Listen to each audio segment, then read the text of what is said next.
अस्सलाम वालेकुम। आज हमने प्रोकैरियोटिक और यूकैरियोटिक सेल इन दोनों को कंपेयर करना है।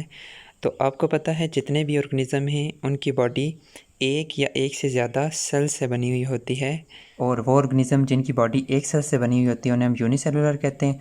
और वो ऑर्गेनिज़म जिनकी बॉडी एक से ज़्यादा सेल से बनी हुई होती है उन्हें हम कहते हैं मल्टीसेलुलर।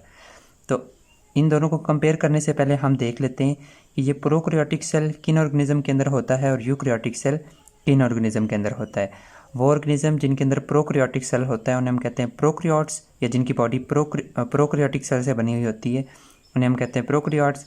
और वो ऑर्गेनिज़म जिनके अंदर यूकैरियोटिक सेल प्रेजेंट होता है उन्हें हम कहते हैं यूकैरियोट्स।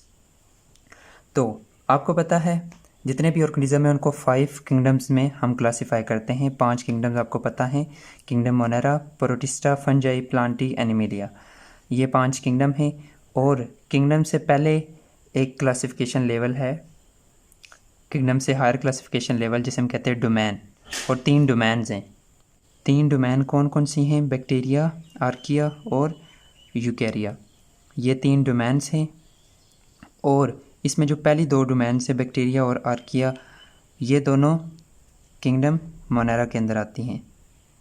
इनको फर्दर इन दोनों को हम किंगडम मोनेरा के अंदर रखते हैं। और इसके बाद जो यूकैरिया है इसको फर्दर हम 4 किंगडम में क्लासिफाई करते हैं, या ये जो 4 किंगडम हैं ये इस डोमेन में आते हैं।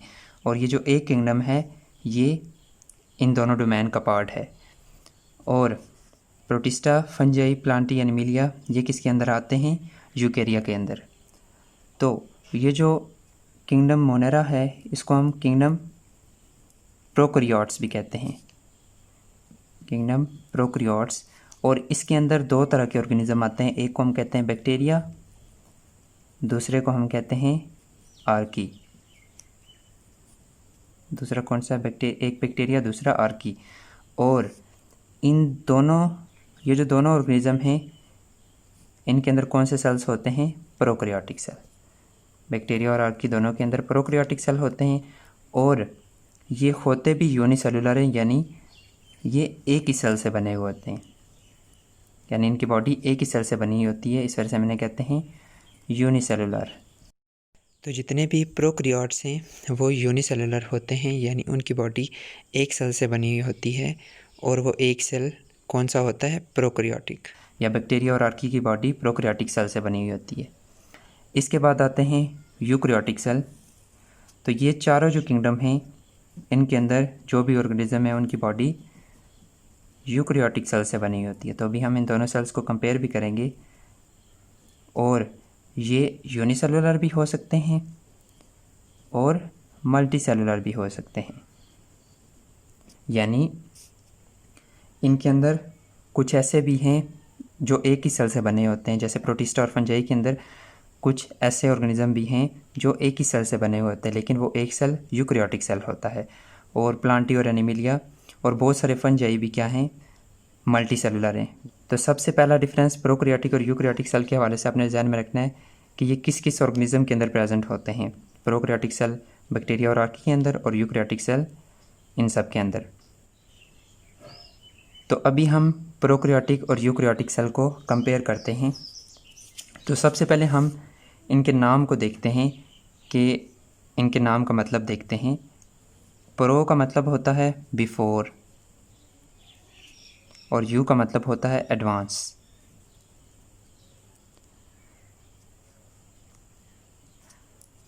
प्रोकैरियोटिक मतलब, कैरियन का मतलब होता है न्यूक्लियस। तो प्रोकैरियोटिक मतलब बिफोर न्यूक्लियस, यानी ये वो सेल होते हैं जिनके अंदर न्यूक्लियस प्रेजेंट नहीं होता। प्रोकैरियोटिक वो ऑर्गेनिज्म जिनके अंदर न्यूक्लियस प्रेजेंट नहीं होता। प्रो मतलब बिफोर, कैरियन मतलब न्यूक्लियस, यानी इन सेल्स के अंदर न्यूक्लियस नहीं होता। ये न्यूक्लियस इवॉल्व होने से पहले वाले सेल्स हैं। और ये बोला जाता है कि ये जो यूकैरियोटिक सेल हैं वो कहाँ से इवॉल्व हुए हैं? कहाँ से इवॉल्व हुए हैं? प्रोकैरियोट से। और यू का मतलब होता है एडवांस, और कैरियन का मतलब होता है न्यूक्लियस, यानी यहाँ पे जो न्यूक्लियस होता है वो प्रेजेंट होता है। न्यूक्लियस आपको पता है डबल मेम्ब्रेन बॉन्डेड ऑर्गेनेली है। इसके बाद जो प्रोकैरियोटिक सेल्स होते हैं वो लेस कॉम्प्लेक्स हैं, जबकि यूकैरियोटिक सेल मोर कम्प्लेक्स होते हैं, हाईली कम्प्लेक्स सेल्स हैं। तो पहले हम इन दोनों सेल्स की सिमिलरिटीज़ को डिस्कस करते हैं, फिर डिफरेंसेस को। तो सबसे पहले डिफरेंस आपको पता चल गया कि प्रोकैरियोटिक सेल्स के अंदर न्यूक्लियस नहीं होता, यूकैरियोटिक सेल के अंदर न्यूक्लियस होता है। और न्यूक्लियस के अंदर आपको पता है क्या प्रेजेंट होता है, जेनेटिक मटेरियल, जिसे हम कहते हैं डीएनए। अच्छा, इसके बाद सिमिलरिटीज़ देखते हैं कि इन दोनों सेल्स में सिमिलरिटीज़ क्या हैं। सबसे पहली सिमिलरिटी, दोनों के अंदर सेल मेम्ब्रेन होती है। प्रोकैरियोटिक सेल के अंदर भी सेल मेम्ब्रेन होती है, यूकैरियोटिक सेल के अंदर भी सेल मेम्ब्रेन होती है, यानी जिसने साइटोप्लाज्म को कवर किया हुआ है। ये हम पढ़ चुके हैं कि साइटोप्लाज्म को जिसने कवर किया हुआ होता है, जो साइटोप्लाज्म की मेम्ब्रेन होती है, उसे हम कहते हैं प्लाज्मा मेम्ब्रेन और सेल मेम्ब्रेन। इसके बाद आता है जेनेटिक मटेरियल या डीएनए। दोनों के अंदर जेनेटिक मटेरियल या डीएनए होता है। फ़र्क सिर्फ इतना है कि जो प्रोकैरियोट्स हैं उनके अंदर जो जेनेटिक मटेरियल है वो साइटोप्लाज्म में पड़ा हुआ होता है इसी तरह से, और यूकैरियोट्स के अंदर जो जेनेटिक मटेरियल है वो न्यूक्लियस के अंदर पड़ा हुआ होता है, और न्यूक्लियस फिर साइटोप्लाज्म में पड़ा हुआ होता है। और एक और डिफरेंस ये है कि जो प्रोकैरियोट्स हैं उनके अंदर जो जेनेटिक मटेरियल है या डीएनए है, उसके अराउंड जो हिस्टोन प्रोटीन्स है वो नहीं प्रेजेंट होती, लेकिन यूकैरियोट्स के अंदर हिस्टोन प्रोटीन्स होती हैं। प्रोकैरियोट्स के अंदर डीएनए या जेनेटिक मटेरियल के अराउंड हिस्टोन प्रोटीन नहीं होती, वो इसी तरह से साइटोप्लाज्म में पड़ा होता है, लेकिन यूकैरियोट्स में होती हैं। इसके बाद तीसरा, साइटोप्लाज्म। प्रोकैरियोट्स के अंदर भी साइटोप्लाज्म होता है, यूकैरियोट्स के अंदर भी साइटोप्लाज्म होता है। और यहाँ पे जो साइटोप्लाज्म होता है वो मोर कम्प्लेक्स है, उसके अंदर बहुत सारे स्ट्रक्चर्स प्रेजेंट होते हैं जैसे साइटोस्केलेटन, लेकिन यहाँ पे स्ट्रक्चर्स उस तरह से प्रेजेंट नहीं होते, साइटोस्केलेटन प्रेजेंट नहीं होता। इसके बाद राइबोसोम भी दोनों के अंदर होते हैं, राइबोसोम भी। तो इन दोनों के राइबोसोम एक दूसरे से डिफरेंट हैं, लेकिन आपने ध्यान में रखना है कि दोनों के अंदर राइबोसोम होते हैं। तो ये कुछ सिमिलरिटीज़ हैं इन दोनों सेल्स के हवाले से जो आपने ध्यान में रखनी है।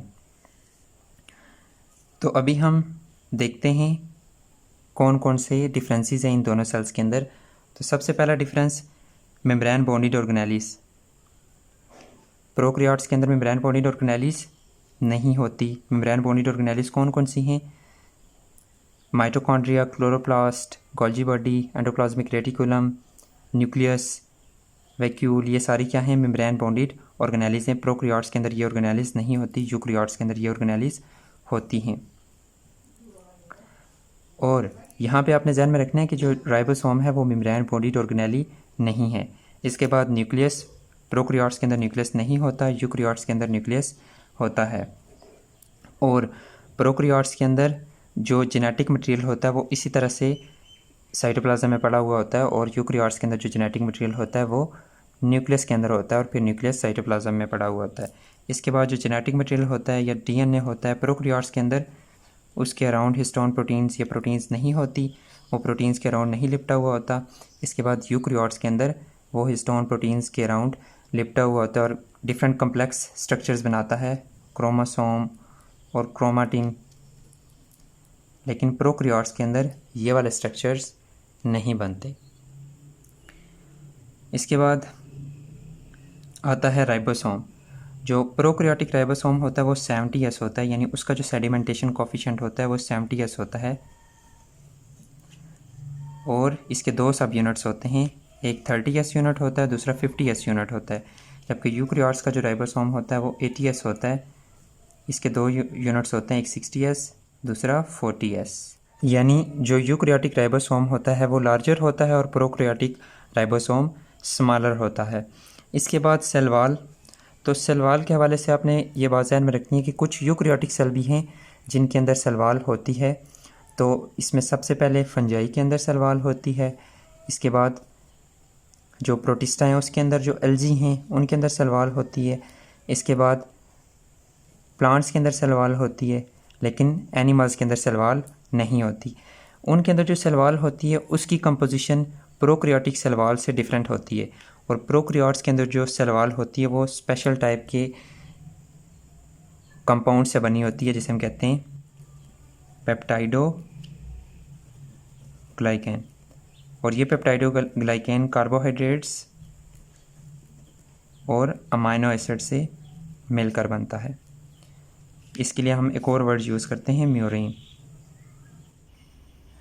इसके बाद सबसे आखिरी और मोस्ट इम्पोर्टेंट डिफरेंस वो ये है कि प्रोकैरियोटिक सेल और यूकैरियोटिक सेल डिवाइड कैसे करते हैं, यानी कैसे प्रोकैरियोटिक या यूकैरियोटिक सेल डिवाइड करते हैं और एक सेल से 2 सेल बनते हैं। तो प्रोकैरियोटिक के अंदर जो डिवीजन होती है या डिवीजन का जो मेथड होता है उसे हम कहते हैं सिंपल सेल डिवीजन, यानी सिंपल सेल डिवीजन के ज़रिए एक सेल से 2 सेल बनते हैं। और इस सिंपल सेल डिवीजन को हम बाइनरी फिशन भी कहते हैं।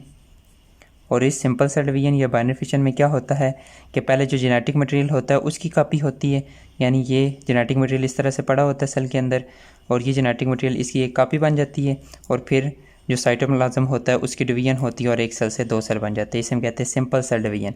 लेकिन जो यूकैरियोटिक सेल होते हैं उनमें एक सेल से 2 सेल इस सिंपल सेल डिवीजन के ज़रिए नहीं बनते, बल्कि वो स्पेशल टाइप की एक डिवीजन होती है जिसे हम कहते हैं माइटोसिस। और ये माइटोसिस बहुत सारे सब फेजेस में या बहुत सारे फेजेस में कंप्लीट होती है। तो यहाँ पे जो एक सेल डिवाइड करके 2 नए सेल बना रहा है, ये एक सेल डिवाइड करके नए सेल बना रहा है, वो किसके ज़रिए बना रहा है? माइटोसिस के ज़रिए। और यहाँ पे एक सेल या एक ऑर्गेनिज़म, क्योंकि ये यूनिसेलुलर ही होते हैं तो हम इन्हें ऑर्गेनिज़म भी कहते हैं। तो यहाँ पे एक ऑर्गेनिज़म या एक सेल डिवाइड किसके ज़रिए करता है? सिंपल सेल डिवीजन के ज़रिए, या हम इसको बाइनरी फिशन भी कहते हैं। तो ये हो गया कि इनके अंदर डिवीजन किस तरह से होती है। तो प्रोकैरियोटिक सेल किन ऑर्गेनिज़म के अंदर होता है? आर्की और बैक्टीरिया के अंदर। आर्की और बैक्टीरिया के अंदर भी कुछ डिफरेंसेस हैं, वो हम आगे डिस्कस भी करेंगे अगले लेक्चर्स में। तो यहाँ पे आपने ध्यान में रखना है उन दोनों की बॉडी प्रोकैरियोटिक सेल से बनी होती है, यानी दोनों के अंदर मेम्ब्रेन, पॉली ऑर्गेनेलिस एब्सेंट होती हैं। और ये जो चीज़ें हमने डिस्कस की हैं ऑलमोस्ट दोनों के अंदर सेम ही होती हैं। इसके बाद जो यूकैरियोटिक सेल होते हैं वो किन ऑर्गेनिज़म के अंदर होते हैं, या कौन से ऑर्गेनिज़म है जिनकी बॉडी यूकैरियोटिक सेल से बनी होती है? प्रोटिस्टा, फंजाई, प्लांटी, एनिमिलिया, इनके अंदर जितने भी ऑर्गेनिज़म है वो यूकैरियोटिक सेल से बने हुए होते हैं, जो यूनिसेलुलर भी हो सकते हैं और मल्टीसेलुलर भी हो सकते हैं। और जितने भी प्रोकैरियोट्स हैं वो सारे यूनिसेलुलर होते हैं। तो इसके बाद अगले लेक्चर में हम प्रोकैरियोटिक सेल को डिटेल में डिस्कस करेंगे।